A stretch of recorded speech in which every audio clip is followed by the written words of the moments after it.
Are you letting people in already?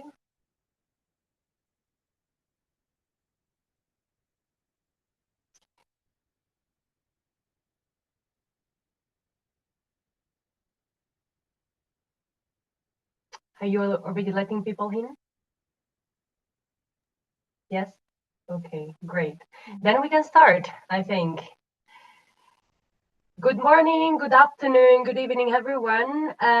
Depending on where you are in the world, welcome to this webinar on how to detect and analyze identity-based disinformation. While we wait still for people to join, still a couple of minutes, I can introduce myself and give you a couple of housekeeping rules. My name is Chiara Pacenti. I will be your moderator for today's webinar. I work at the European External Action Service as data analyst in the Stratford division, which is the division dealing with foreign information manipulation and interference. I know that today I was not supposed to be the moderator. In fact, in the invitation, it's supposed to be Beatriz Marin Garcia. Unfortunately, she couldn't be there, so I have the honor of replacing her today. Just a couple of rules. I remind you that today's webinar is being recorded and it will be available on the EU DisinfoLab website and also their YouTube channel. For this session, we will have a Q&A at the very end. So the last 15 minutes will be dedicated to that. And for this, I will ask you to connect to Slido. If you don't have the link, maybe colleagues from EU DisinfoLab can share the link to Slido in the chat. And there you can just use the code #disinfo to connect to the chat. And while you're still joining, maybe let's get acquainted to the Slido, and you can already connect and tell us where you are connecting from today. Here I am connecting from Brussels. Let us know where you are.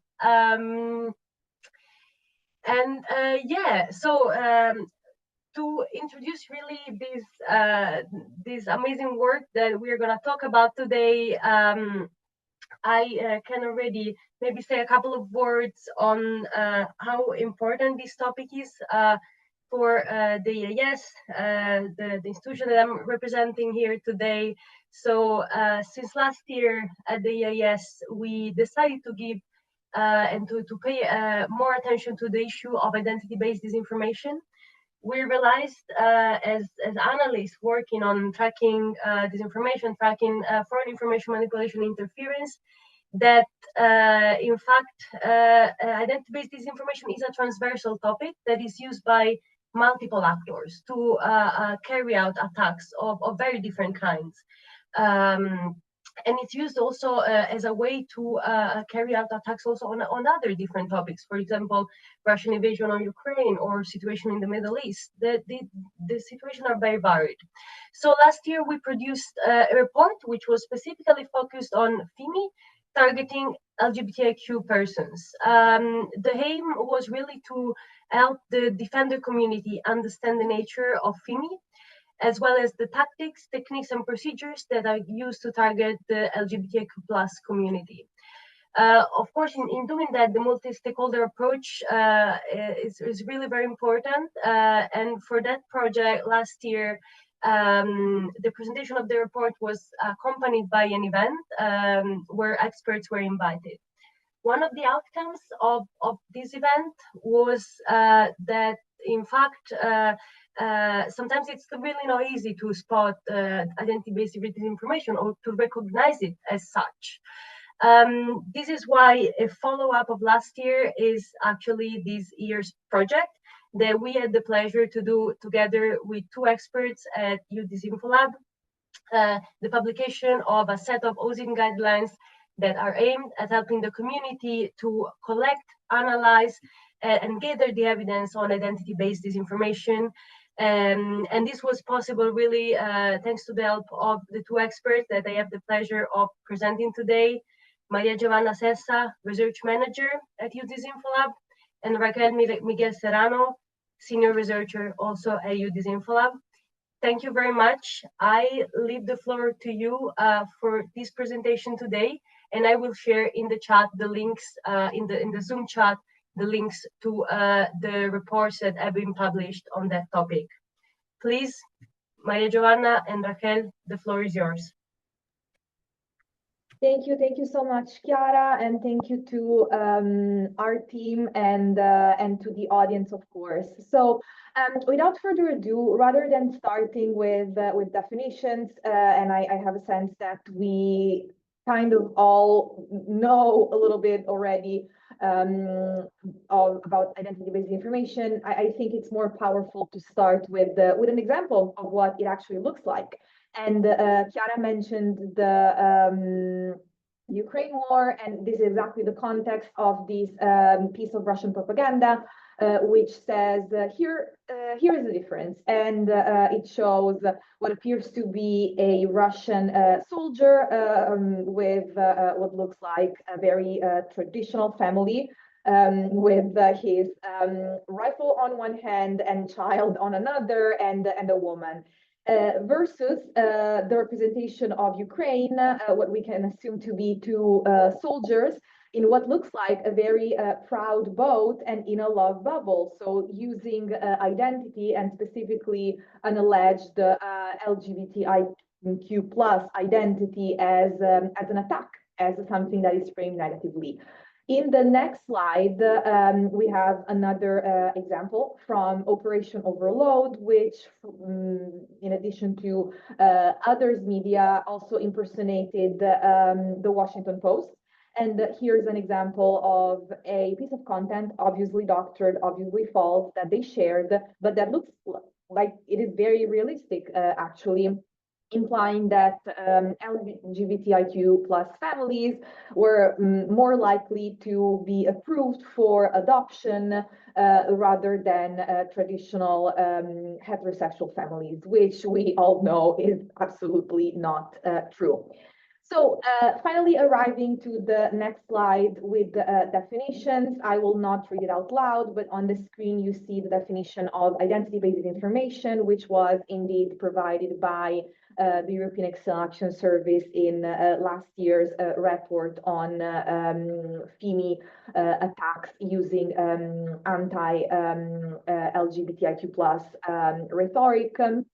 And the definition is basically drawn from the definition of FIMI, so of foreign information manipulation and interference, but with a twist where the focus is actually on identity, in particular on gender, on orientation, and on race and ethnicity. Now, in our report, we continue this effort of having these three concepts intersect and work with one another. So we are looking, in fact, at FIMI attacks that use identity-based information, and to do so, we would like to use and to provide our audiences with OSINT tools, with open source intelligence tools. Therefore, these three concepts can work very well together. However, it is important to remember that they also exist independently, that not all identity-based information is actually FIMI, and vice versa. FIMI goes beyond identity-based information, and that ultimately OSINT is a neutral practice that can be applied to a diversity of contexts. In the next slide, we can discuss what are the goals, though. Why did we do this exactly, and what were we trying to do? So we produced this report, which comprises some guidelines and a toolkit focused on OSINT techniques, and our goal was to speak to a twofold audience, to speak to the OSINT community, who is very much familiar with these tools, which are actually probably even very, very basic ones, but to invite them to be aware of the identity lens in their investigations. While at the same time, we wanted to provide really simple, straightforward, mostly publicly accessible tools to the other side, the ones that can be victims or activists interested in the topics. So they are able to detect these incidents and to analyze them, and also to give them the vocabulary to nominate what is probably happening to them. So ultimately, we hope in this way to broaden and strengthen collaboration within the Defender community, because with different profiles and backgrounds, we are all part of the same community that is trying to combat disinformation.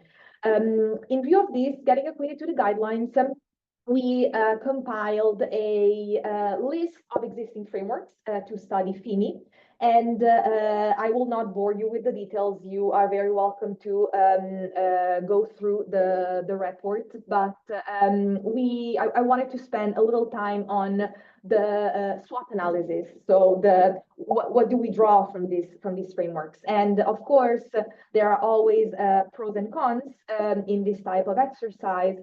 So let's say that the strengths and opportunities, the positives are, of course, the fact that using frameworks like these goes towards standardization and makes it easier to share data, and also to map threat behaviors, and specifically IBD-focused ones.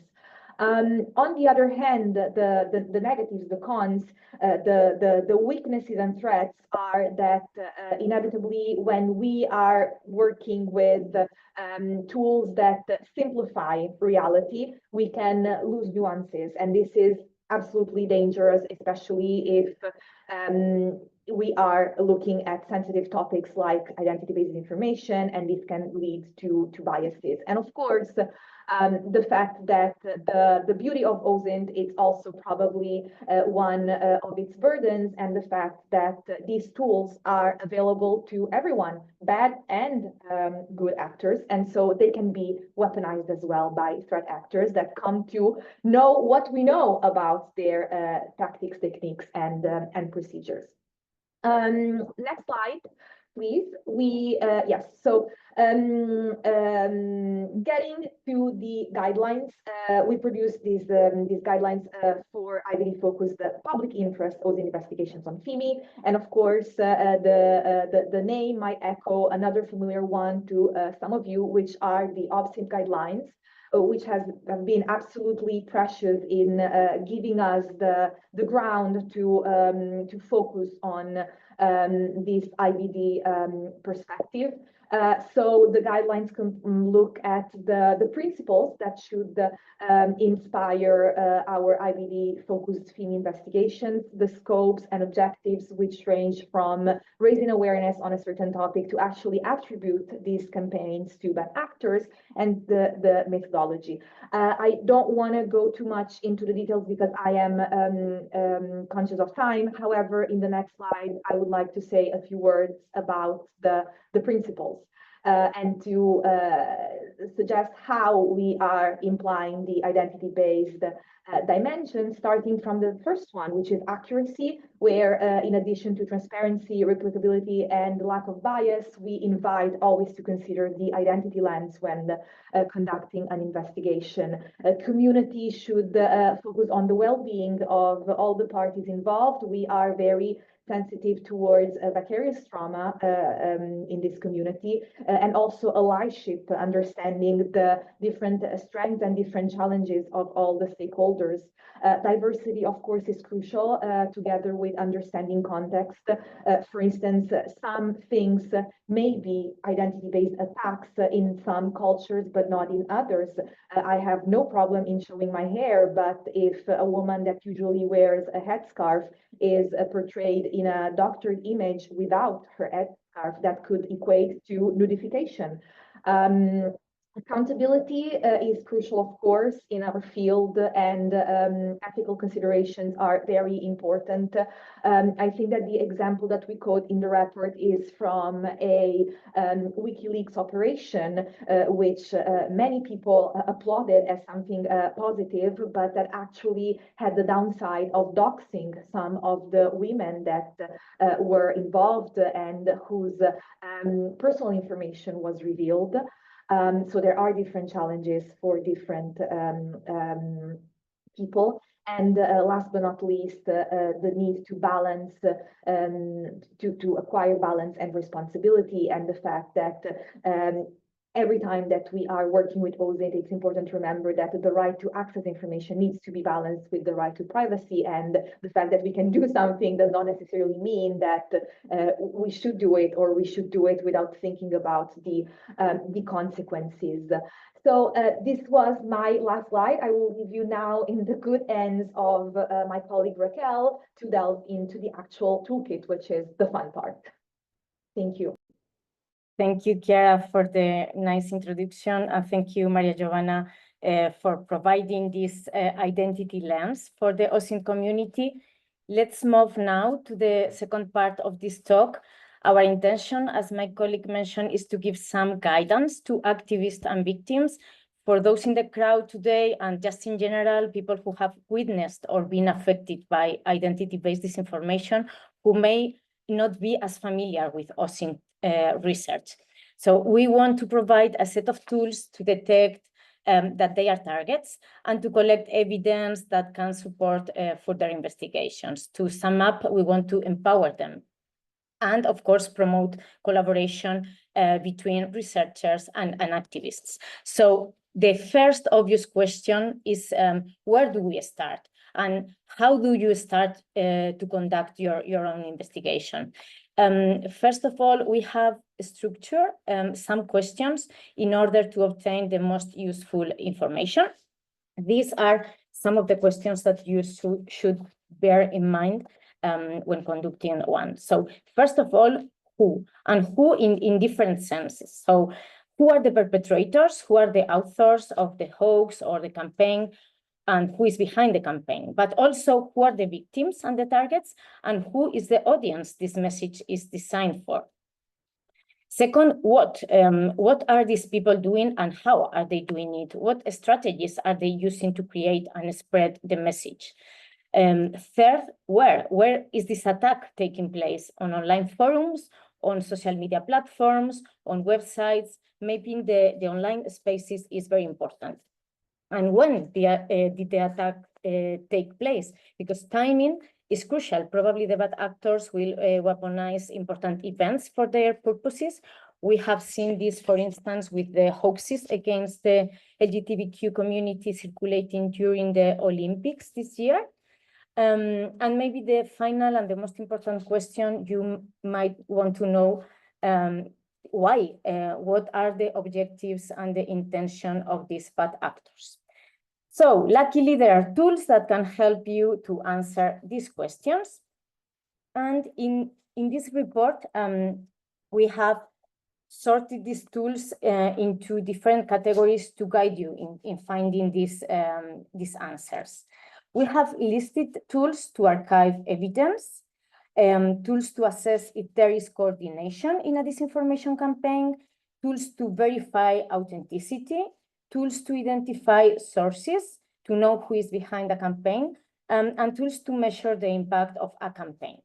You will find an extensive list with descriptions and links in the paper, and also additional repositories in the annex as well.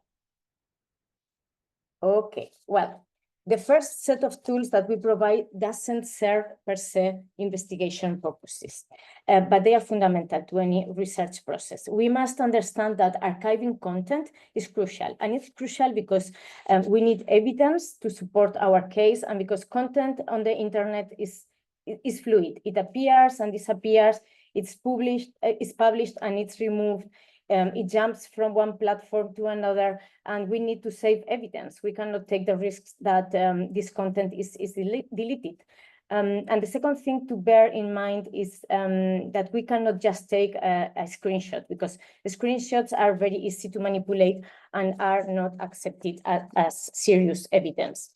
And if you are wondering why is that, let me tell you that it's relatively easy to alter the source code of a web page to get a different image or text and take a misleading screenshot and circulate it.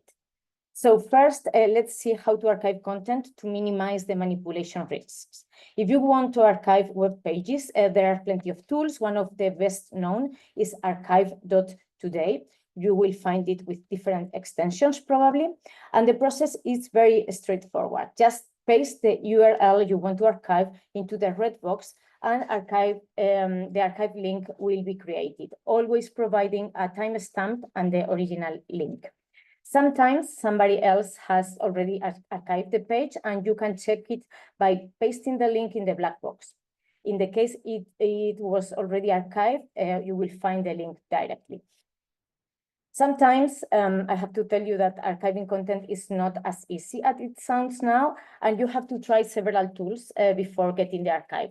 We have left a complete list of them in the report.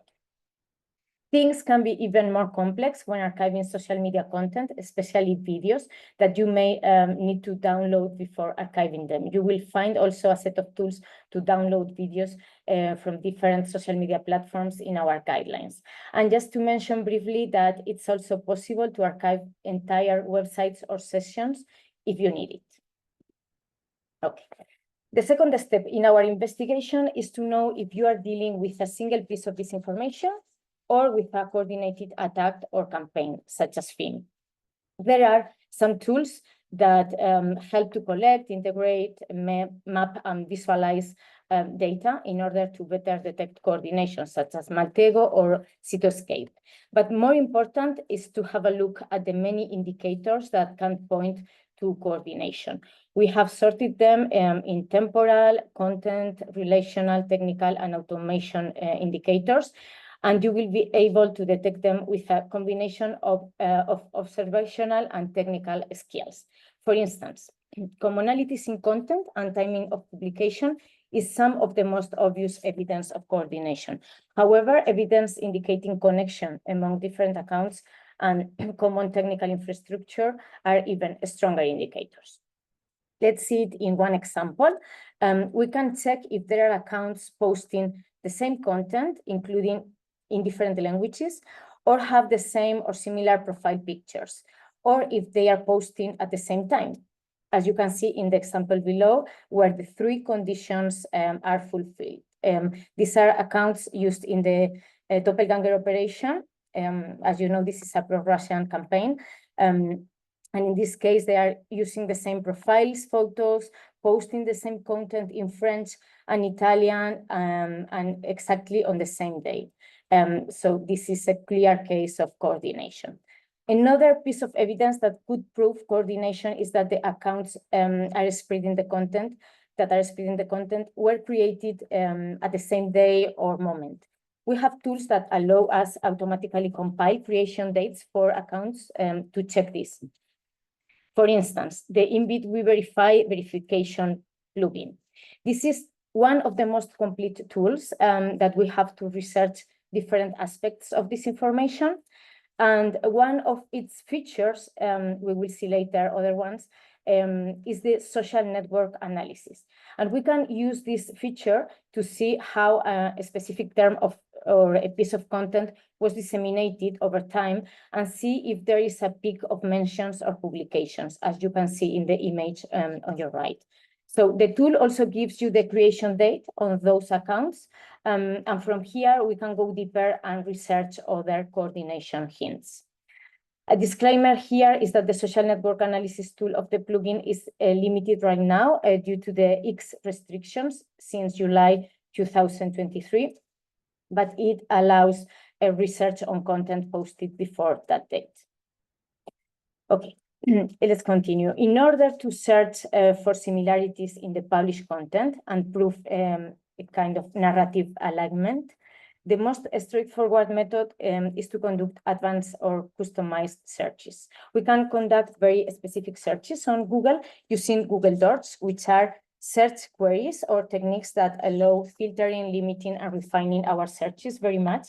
For instance, to look for content on a specific site or in a specific format. In the example below, we are using the DORC site to look for posts on X mentioning the term gay Europa. To give you some context, this was a combination of gay and Europe, and it was used by pro-Russian accounts to spread homophobic content in the past. We can also conduct advanced searches on social media platforms such as X, or we can use paid tools such as Meltwater, where we can search for specific content on different platforms and media and see how it has been spread and where. This considering that other free dashboards are not available anymore. This can give us hints about potential coordination between the different accounts publishing the same content on the same or on different platforms or media. But two disclaimers here. First, content is not just text and narratives, it's also hashtag, links, images, and memes. And second, the fact that different accounts publish the same content is not definitive proof of coordination, it's just one piece of evidence. A stronger piece of evidence of coordination is the sharing of a tech infrastructure, such as IPs or Google IDs. A very useful tool that I like to recommend here is DNSlytics, that allows to spot these technical commonalities in quite an easy way with reverse lookups. If you have any technical or non-technical piece of information, a domain, an IP, a Google code, you paste it in the search box, and the tool will provide you with a list of domains, for instance, that could be connected. In the image below, you can see one real example of one of our investigations where we connected two domains that were using the same Google Analytics ID. Again, this is just another piece of the puzzle in the full investigation, but it's a stronger evidence of coordination. And now we have seen how to archive content and how to see if there is coordination amongst accounts, but now we have to see if there are manipulative practices or disinformation. Therefore, we will try to assess inauthentic practices that can imply that false content, mis or disinformation is being disseminated, but also that unauthentic actors are operating, meaning people with false identities. Those could be made up identities or impersonated identities. And inauthenticity can also mean that deceptive or manipulative tactics are in place. For instance, simulating a false engagement with a piece of content.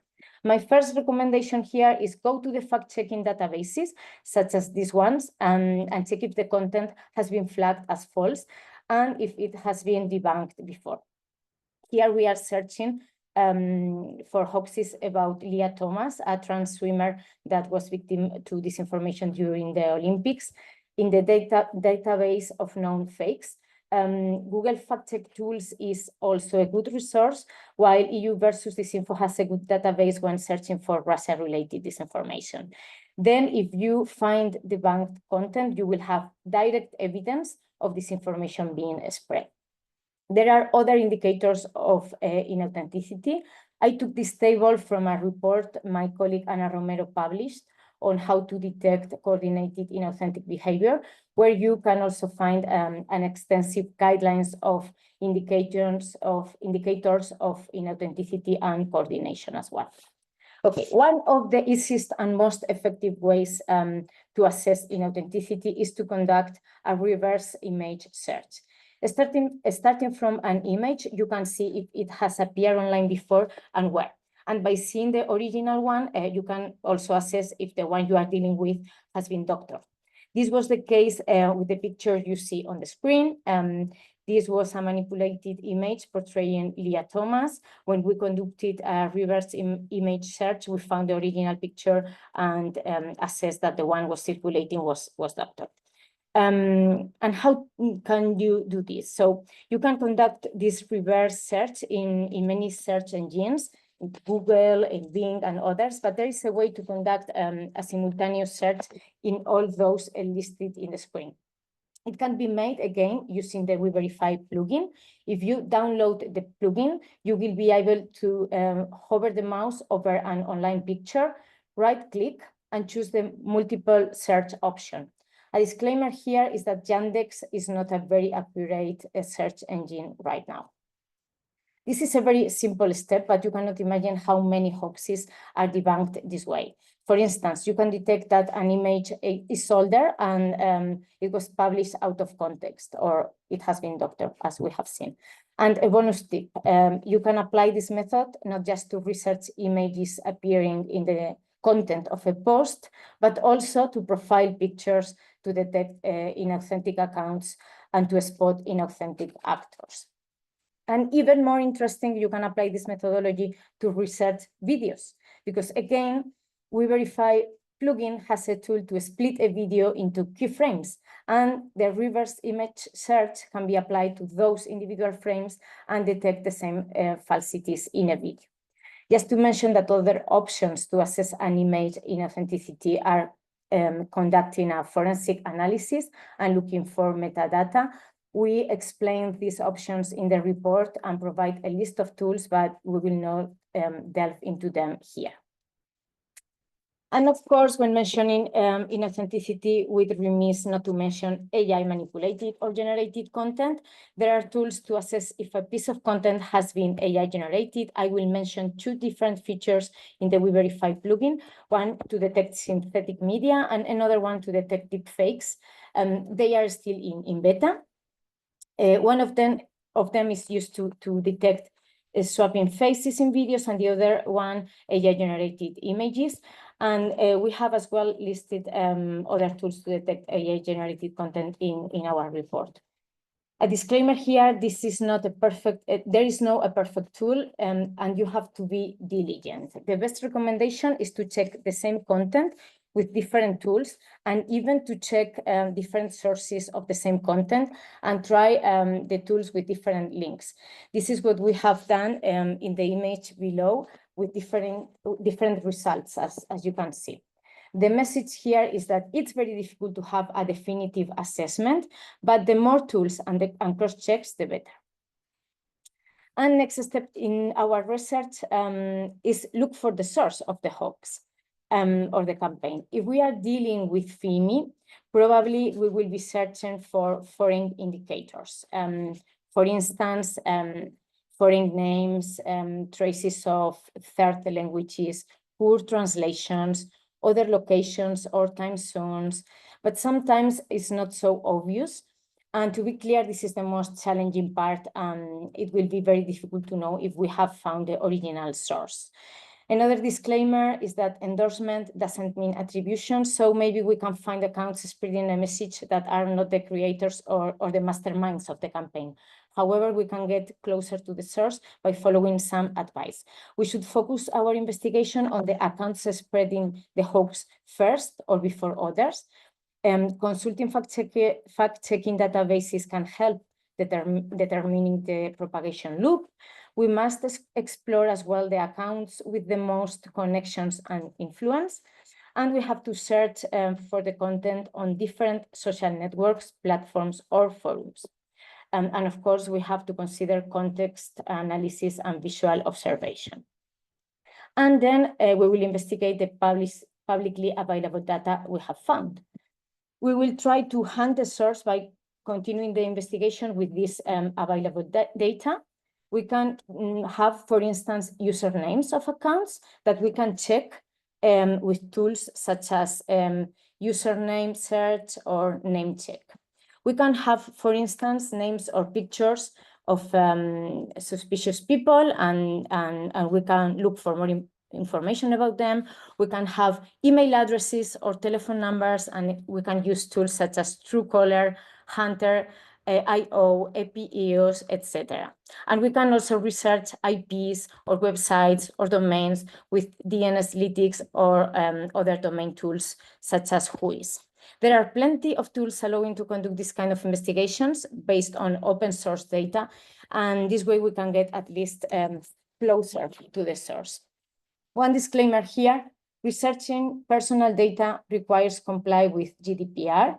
There are a certain number of rules that must be followed in order to carry out a research without violating data protection law, such as minimize, pseudonymize, and anonymize data, and adopt appropriate safeguards for special category data, which is especially relevant when we are talking about identity-based disinformation for obvious reasons. Privacy impact assessment is recommended as well. And then I will pass the floor again to my colleague, Maria Giovanna. Over to you. Thank you. So last but not least, we try to identify more than tools, ways to look at impact. And of course, this is one of the most difficult questions to answer in our community, which is how impactful, yes, but what did it do, how bad it was concerning a campaign. And of course, it is very difficult to analyze this. We have listed a few ways that are the most well known, at least the first one, which is, for instance, the breakout scale by Ben Nemo, which looks at the influence operations. For instance, if we think about the disinformation campaign against Green Party candidate, now German Foreign Minister Annalena Baerbock, it would fall under category 5 according to the breakout scale, because the attacks against her were even amplified by public figures. Another instrument which we suggest is the impact risk index, and we're lucky enough to have the very author Raquel with us, and it is a scale developed by EU DisinfoLab to look not at campaigns but at single hoaxes, and it considers many elements, the outreach in terms of yes, likes, but also languages and formats, and etc. There are, of course, also paid social media monitoring tools, but all of this to say that the opportunity and the temptation to look at impact in terms of metrics is strong, because it is the easiest way, it's the one way that we have often to see if a post was popular, how many likes it get, how many shares. However, we have to pay attention to what has been brilliantly called by Thomas Reid the illusion of metrics, and it's very well summarized in this quote by Kate Starbird that says, measuring the actual impact of trolling and online influence campaigns is probably impossible, but the difficulty of measuring impact doesn't mean that there isn't meaningful impact. So unfortunately, we're not able to answer this question or to give more satisfying answers, but that's the reality of it and the complexity of the field. Moving on to the very final slide, or before that, a little recap. We hope that after this presentation, our idea of presenting tools that answers the 5 W's is much clearer, and we invite you to learn more by reading the actual report. And now a few recommendations and conclusions before we open the Q&A. So what can we draw from all of this? Well, of course, the need to map and adapt constantly. I have worked for some time now on gender-based information specifically, and I always advocate for the use of what we call a active definition. So definitions, but also standards and ways of mapping the phenomenon should evolve together with our understanding, and also together with the ways in which malign actors evolve, in order not to be left behind. Fostering collaboration across stakeholders is crucial, and we hope to have conveyed the importance of being sensitive to diversity, being inclusive, considering the identity lens.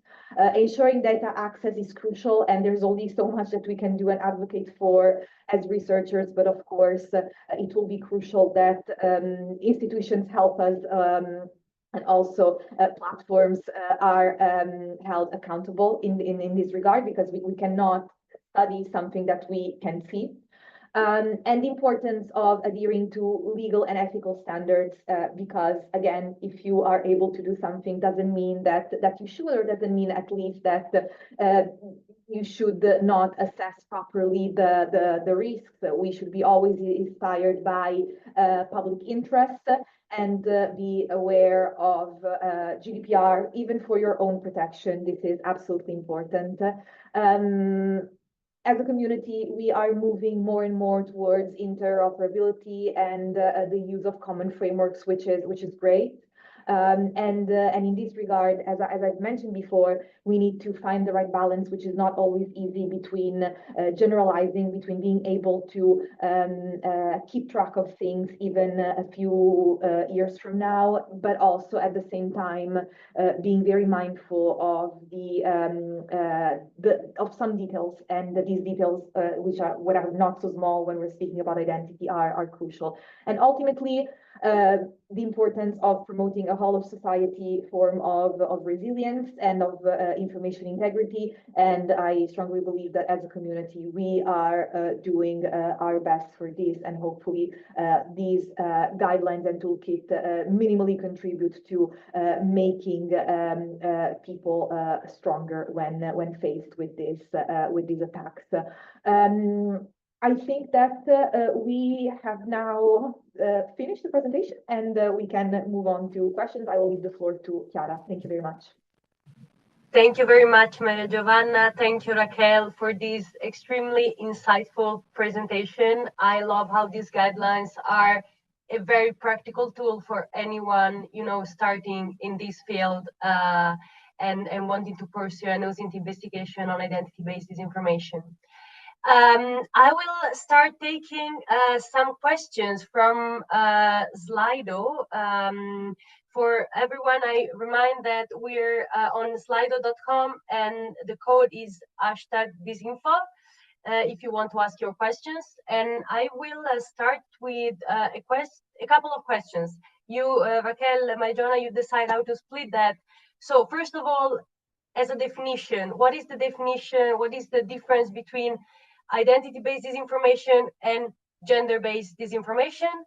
And the second one, in the context of the war in Ukraine, have you observed any emerging trend in identity-based disinformation? Maybe I can start. Thank you for the questions. I know that our community loves acronyms, GBD, IBD.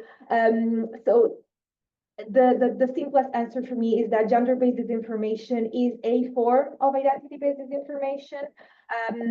We are still using both terms.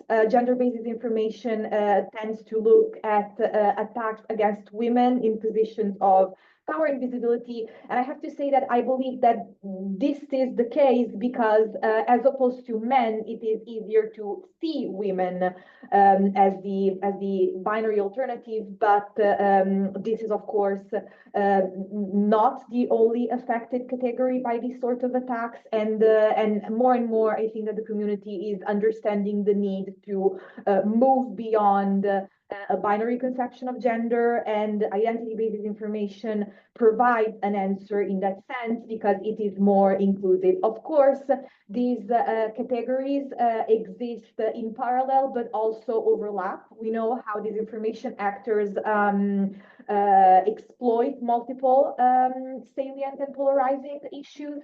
And so even in the very definition and application of gender-based disinformation, there is awareness to the fact that women in particular, individuals belonging to multiple marginalized communities, so a woman of color, a woman of non-conforming gender identity is more likely to suffer even worse misinformation attacks. And regarding the war in Ukraine, I don't know if we observed any emerging trends per se. However, I believe that this is the perfect case to enunciate all of the aspects of identity-based disinformation, because we have attacks against women, the exploitation of stereotypes, of vulnerability of women as categories to push other agendas. We have seen how fake chats alleging that they would give access to Ukrainian women as dating websites were used actually as scams to monetize, for instance. We see the identity element in terms of sexual orientation and how sexuality and belonging to the LGBTIQ+ community has been used as a blur, as an insult, the image with which we started the presentation. of the Ukrainian soldiers. And last but not least, of course, there is a very strong ethnic component, which is used as a double-edged sword, because on the one hand, it is used to other Ukrainians as the enemy, as a target, but also opportunistically to deny at the same time their identity and to equate them to Russians, depending on how to fit the agenda. So that's my answer. I don't know if Raquel wants to add something. Maybe I can just recommend to read the EEAS report on the matter, because it provides very detailed examples on how it was more gender-based disinformation, but also the broader identity-based disinformation as well was used to weaponize the Ukrainian support during the war. So yeah, just to recommend this reading of this report you elaborated last year. Yeah. Thank you both. And I see there is also another question which is very pertinent to our topic today, and as a matter of spotting identity-based disinformation for activists or journalists or people working in the public. So how can they identify if they're being targeted by identity-based disinformation, and especially in the context of foreign interference? What are the next steps, the first steps that they have to take? Maybe I can take this one. First of all, I'd recommend to report the content to the platforms and to request its removal, because probably this content violates the terms and conditions of those platforms. This way, we can stop at least its distribution. Second, in serious cases, I would say that they can go to the police, to the law enforcement institutions, but probably this will just act if there is a criminal offense in the campaign, or if there is really hate speech. And as we know, disinformation and FIMI enter in most cases in the category of lawful but awful, and it will be probably difficult to fight them with legal measures. So if you want your cases further investigated and publicly exposed, maybe you can contact fact-checkers, journalists, or researchers who are focusing on gender-based disinformation or identity-based disinformation, or reporting relating with minorities. For instance, it comes to my mind the American Sunlight Project, or maybe the Center for Information Resilience. Both have very interesting reports on the matter and are still investigating this problem. And if you want to get counseling, you can go as well to activist organizations dealing with discrimination, hate speech, and minority rights. For instance, Hate Aid, that is also a non-profit organization and provides direct counseling and legal support. This would be my tips or advice. I don't know if Maria Giovanna, would you like to add something else? Or?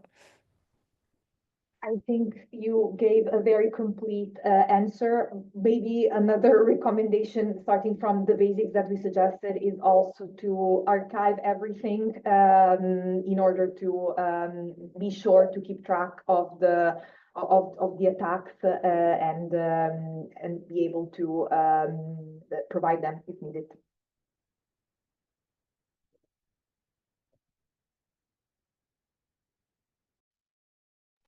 Thank you. I see we still have 10 minutes, so there is still plenty of time for follow-up questions. And specifically, I saw in the chat more these also requests about how to respond to that. For instance, there is a question asking if we can use hate speech policy, for example, the one of the platforms, to report identity-based disinformation. And secondly, maybe also a follow-up question on responses. Indeed, you have mentioned that AI has been used to spread identity-based disinformation. are you as researchers aware of good examples of the use of AI to counter identity-based disinformation? Or in general, if you have good example of countering it in your work? Maybe I can start with the first one. In the report, we try to look at the existing platform policies that can be used to defend against IBD and to defend against FIMI, or at least to understand how platforms speak about this. And there is no specific platform policy on identity or gender-based disinformation. There simply isn't. What we have is a policy against hate speech, and we acknowledge that this is the closest thing. However, hate speech is considered as an illegal action, while disinformation, as Raquel previously said, is usually awful but lawful. It is harmful but not illegal. So there is probably only so much that can be done. Often identity-based information violates the terms of service of platforms, but some other times it does not, and it opens the infinite question about freedom of speech, of course. However, what I also care to say, and it is usually the point that I make, but the community does as well, when speaking about gender-based information and gender-based violence. They are, again, disinformation is harmful, violence is illegal. However, we should see them as two separate things, but part of the same continuum, part of the same spectrum, and one eventually leads and can spill over into the other. So, of course, reporting content as much as possible. The need to acknowledge the identity perspective, the gender perspective, I think would be urgent on behalf of platforms. And to treat these attacks and these campaigns as also a early warning system. I will probably leave the floor to Raquel to complete the answer, but also if you want to go ahead and answer the other question. Yes, I will take the second one on AA.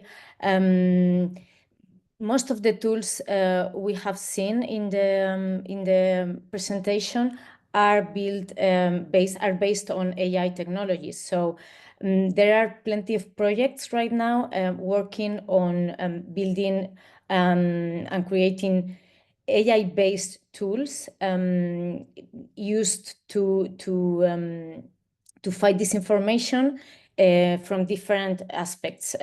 There are tools that helps with monitoring and filtering disinformative content, and there are tools that, and these are the most interesting one for us, helping to detect AI manipulated and generated content, and all those tools are built with using AI. And maybe I can take this question as an opportunity for self-promotion and remind that EU DisinfoLab has launched an AI hub. It's called the AI DisinfoHub, where we have compiled some news and trends, research pieces and policy-related news, as well as information on the community fighting the impact of AI on the disinformation field, and also tools to detect AI-generated content. And there you can find a list of tools that can be considered very good examples of how to use AI to counter this kind of disinformation.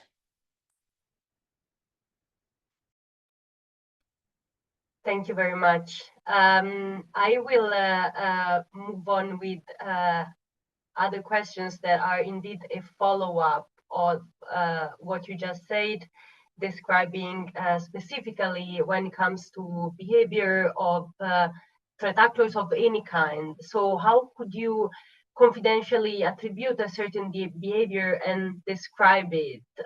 You mentioned before, you know, how you carry out an OSINT investigations, the tools that you use. How can you assign certain behaviors, especially when it comes to identity-based disinformation, to actors, maybe foreign actors or others? Yeah, And maybe. you can decide who answers to this. Yes, the question of attribution is the most challenging one, as you may know already, because as we have mentioned before, even if we are finding constantly accounts that are sharing a piece of content, this doesn't mean that they are the original sources and the masterminds of the operation. So that's why we have given some tips and some advices to get closer as possible to the original source, and from them further investigate. So the idea is, once you get as closer as possible to the original source, it can be, for instance, the first account that you have that has published a content. You can use the other tools to further investigate and see if this can give you more leads that can and provide evidence that can lead to a real attribution. But I insist, attribution is the most difficult part of the investigation, and probably this is something that the victims or the activists that are starting an investigation will not be able to get so easily, to be honest. Indeed, you're very right in this. I don't know if Maria Giovanna wants to add anything before I go to the next question. No, thank you. Let's go to the next one. Yes, and maybe this is the final question for you two, since we have 2 minutes to go. Since you're both researchers, investigators, how do you engage with the communities? How do you engage also, for example, with victims of identity-based disinformation, if ever you discover that they have been targeted? Please, floor is yours. Yeah, so this is a complex question to answer. I think that we tried to convey the idea that we are all part of the same defender community, and to broaden as much as possible this understanding, and also move a little bit outside the usual suspects, you know, and to also assume that because this is our bread and butter, everybody knows what OSINT is, everybody's sort of familiar with FIMI. So that was the objective also of the guidelines was, and the toolkit was to spell some concepts out, and to also invite in more people that are not usually engaged in this language and in this field directly, just because they are interested or because they experience it firsthand as victims. So we tried our best, and really our goal is to provide this to the general public. Of course, there's also always a feeling that more can be done, and more can be done. We will continue to work in this direction. And I mean, if also somebody from the audience will want to reach out to us or to suggest ways in which we can do a better job, so that this does not just remain, you know, a product for a close community or on a very beautiful institutional websites, we will be happy to learn more about this. Raquel? I think you were very explicit already, so I will stop here because we are running out of time. We are indeed. Thank you so much for this extremely insightful presentation. As said already, it's really an occasion to learn a lot from your experience, and I would like to thank you also all the participants that have been with us today. Thank you for all your questions, for your participation and interest. I see here we have a slide that tells us that the webinars of EU DisinfoLab will resume after the holidays, so this will be the last one for this year. I would like to thank you again. Thanks again the speakers. Thank you again to EU DisinfoLab for their participation in this in the drafting and in the creation of these guidelines. And also thank you from myself, and I wish you good end of the year holidays and a restful time. Thank you very much. Thank you. Thank you to EEAS as well, and Chiara. My pleasure. Bye.